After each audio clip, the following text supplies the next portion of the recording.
ऐसा लगा अंत में बताइएगा जरूर। अरे बहू, चाय ले ले, उठ जा बेटा। अरे मम्मी रहने देती ना, मैं उठ तो रही थी। अरे कोई बात नहीं, खाने में क्या बनाना है वो बता दे। देख लो माँ, कुछ भी जो ये कहे बना लेते हैं। बेटा, मैंने तो जो सब्जी थी वो काट दी है, तू बस रोटियां बना लेना। ये हर रोज सुबह का सीन था ममता के ससुराल का। एक दिन पड़ोसन कहती है, अरे बहन जी, सारा दिन काम करती रहती हो, थकती नहीं क्या आप? बहू क्या करती रहती है सारा दिन? अरे वो भी कुछ ना कुछ करती ही रहती होगी। अब इतनी भी बूढ़ी तो नहीं हूं मैं जो बैठ जाऊं कि सामने काम पड़ा है और मैं बैठी रहूं। अरे लेकिन बहू की तो आदत खराब हो जाएगी जब सारा काम आप ही कर दोगी। अरे ठीक है ना, कम उम्र में हमारी भी शादी हुई थी। अब आजकल के पढ़ने लिखने वाले बच्चों को सारी जिम्मेदारी लेने में भी तो वक्त लगता है। बहू है तो क्या हुआ, मेरी बेटी की उम्र की ही है ना।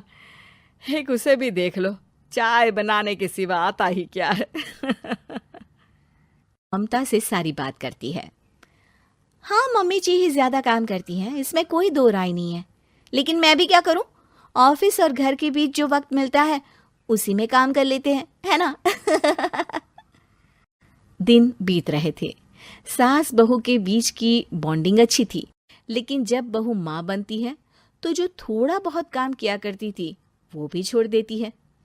बहू, ये ले, तेरे लिए बनाया है। इसको खाने से बच्चा और तू दोनों स्वस्थ रहेंगे।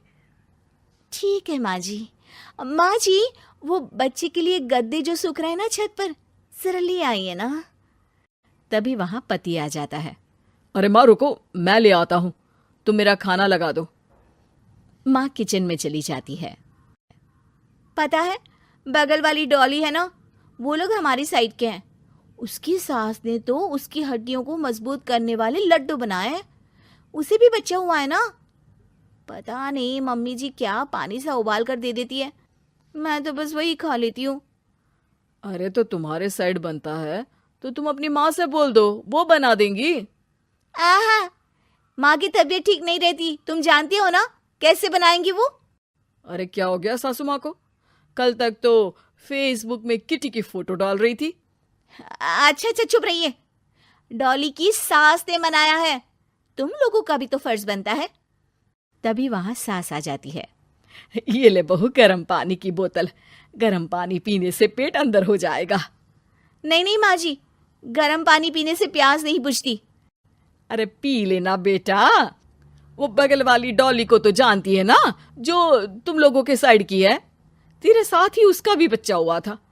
बेचारे का कोई ख्याल रखने वाला नहीं, सारा काम करती है और रात में बस एक लड्डू खाकर सो जाती है। पेट तो लटक ही गया है और बच्चा तो कितना कमजोर सा है उसका। अच्छा माँ, क्या बात है, डॉली की ये हाल है? क्यों मैडम, क्या कहना है आपका? अब पता है मुझे, किसी के पास मेरी सास की तरह सास थोड़ी ना है। नहीं नहीं बेटा, ऐसा नहीं है। मेरे लिए तो तुम सभी मेरे बच्चे जैसे ही हो। ममता को समझ में नहीं आता कि वो सास में कैसे कोई बुराई निकाले, क्योंकि हर कोई उससे उसकी सास की तारीफ ही किया करता था। एक रोज ममता के घर उसकी ननद आती है। अरे भाभी, मुन्नी को तो 6 महीने हो गए, आप अभी भी बेड पर हो। आ गई है आप? कैसी हैं बुआ? बच्चा होने के 6 महीने बाद आई हैं आप। भाभी, अमेरिका दूर है ना, तो वक्त लग जाता है। अब इनकी छुट्टी अभी थी तो सभी आ गए। वैसे माँ कहाँ है? थकी हारी सास बेटी को देखकर खुश हो जाती है। माँ, इस बार तेरा वीजा तैयार है, मेरे साथ चलने को तैयार रहना। हाँ हाँ बेटा, मैं तैयार हूँ। अरे ऐसे कैसे माँ, मैं कैसे मैनेज करूंगी? कैसे मतलब? जैसे मैंने किया अमेरिका में, आप इंडिया में कर लेना। वैसे आपका तो मायका भी पास ही में है ना। हाँ वो तो है, लेकिन वहाँ माँ के पास वक्त नहीं होता। ईश्वर भक्ति में उनका सारा समय चला जाता है। भाभी, बेटी परेशान हो तो माँ का ध्यान आरती में कैसे लग सकता है? समझ में ही नहीं आता। वैसे भी अब माँ को मैं अपने साथ ले जा रही हूँ। माँ को विदेश घूमने का शौक है ना। ममता मन मारकर चुप हो जाती है, लेकिन मन ही मन सोचती है कि वो कैसे सारा काम मैनेज करेगी। पति का खाना, नाश्ता, मुन्ने को नहलाना, धुलाना, फिर रात भर इसके लिए दूध तैयार करना। माँ तो सारा काम करती थी। हे भगवान, ना भाई ना। क्या हुआ भाभी? क्या सोचकर ना भी ना कर रही हो? अरे कुछ नहीं, बस बच्चे के बाद से ही कमजोरी ज्यादा हो गई है ना, तो अचानक से बड़बड़ाने लगती हूँ मैं। अगले दिन ममता अपनी माँ को फोन करती है। राधे राधे। माँ मैं क्या करूँ, मेरी सास तो अमेरिका जा रही है बेटी के पास। अब घर का सारा काम, बच्चा, सब कैसे मैनेज करूँगी। तू आ जाना माँ कुछ महीनों के लिए मेरे पास। अरे ना ना ममता, मेरे बस की बात नहीं है काम धाम। अरे तू तो जानती है ना, मैंने तो तेरे भाई की शादी भी गरीब गांव की लड़की से इसीलिए ही की थी कि वो चुपचाप घर का सारा काम करे। वैसे भी अब तो आदत भी नहीं रही मेरी काम करने की। ममता को माँ पर बहुत गुस्सा आता है। ठीक है माँ, देख लूंगी मैं, लेकिन मेरी मुसीबत के वक्त आप मेरा साथ नहीं दे रही है। अब भूल जाना मुझे। ममता गुस्से में आकर फोन रख देती है और रोने लगती है, लेकिन बेचारी करे भी तो क्या। अब सास और ननद दोनों घर का काम करते, नेहा आराम करती, लेकिन अब आराम में भी उसे चिंता रहती। और फिर वो दिन भी आ जाता है जब ननद का जाने का वक्त आ जाता है। भाभी मैं जा रही हूँ, अपना और मुन्ने का ख्याल रखना।